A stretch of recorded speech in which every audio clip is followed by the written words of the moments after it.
اور جب ہم نے فرشتوں کو حکم دیا کہ آدم کو سجدہ کرو تو سب نے سجدہ کیا مگر ابلیس نے نہ کیا،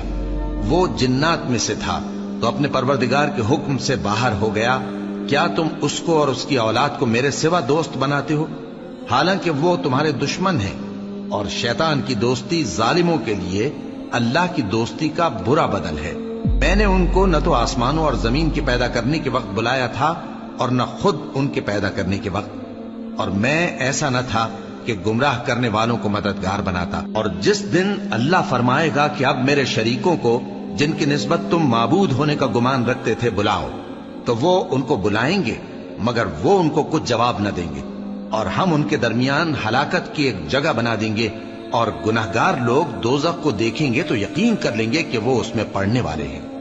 اور اس سے بچنے کا کوئی راستہ نہ پائیں گے۔ اور ہم نے اس قرآن میں لوگوں کے سمجھانے کے لیے طرح طرح کی مثالیں بیان فرمائی ہیں، لیکن انسان سب چیزوں سے بڑھ کر جھگڑالو ہے۔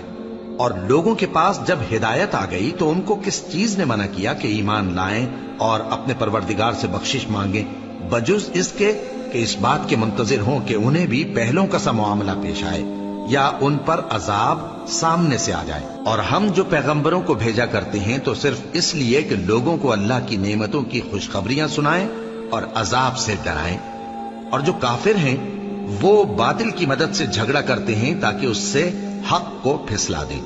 اور انہوں نے ہماری آیتوں کو اور جس چیز سے ان کو ڈرایا جاتا ہے اسے ہنسی بنا لیا ہے۔